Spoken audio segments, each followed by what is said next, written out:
وہ کہتا ہے کہ وہ تعویذ جو ہے نا وہ گندے پانی کے ساتھ لکھتے ہیں، وہ والا پانی جو سیکس کرنے کے بعد نکلتا ہے۔ تو اس نے نہ میری شلوار اتاری، نہ ایک تعویذ لکھ کے دیا، اور وہ کہتا ہے کہ وہ تعویذ جو ہے وہ نیچے ناف کے رکھنا ہے۔ تو کیا آپ کو اس بات سے مسئلہ تو نہیں ہے؟ السلام علیکم، میرا نام ثانیہ نور ہے اور میں بٹوال خاندان سے تعلق رکھتی ہوں۔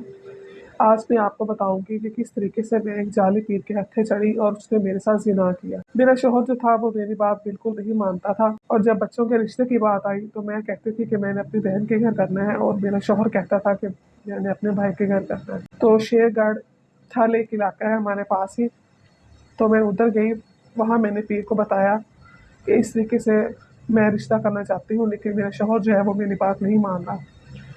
تو اس نے مجھے کہا کہ آپ کا کام تو ہو جائے گا، لیکن اس کے لیے جو میں عمل کروں گا وہ آپ نے کسی کو نہیں بتانا۔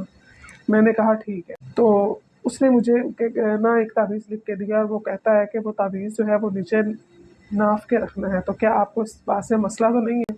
آپ مجھے رکھنے دیں گی؟ تو میں اس وقت اس قدر لالچی ہو چکی تھی، تو میں نے اس کو کہا کہ ٹھیک ہے، مجھے کوئی مسئلہ نہیں ہے۔ تو اس نے نہ میری شلوار اتاری، اور شلوار اتار کے نیچے وہ جو ہے نا ہاتھ پھیرنے لگ گیا۔ مجھے بہت عجیب سا لگا۔ پھر کچھ دیر کے بعد کہتا ہے کہ تعویذ تو میں نے رکھ دیا ہے، لیکن اب میرا دل کر رہا ہے کہ میں ایک اور تعویذ لکھوں۔ میں نے اس کو کہا کہ تم لکھ لو۔ وہ کہتا ہے کہ وہ تعویذ جو ہے نا وہ گندے پانی کے ساتھ لکھتے ہیں، وہ والا پانی جو سیکس کرنے کے بعد نکلتا ہے۔ تو میں نے اس کو کہا کہ تم لکھ دو۔ تو وہ کہتا ہے کہ وہ پانی ایسے تو نہیں نکلے گا، اس کے لیے میں تمہارے ساتھ سیکس کرتا ہوں۔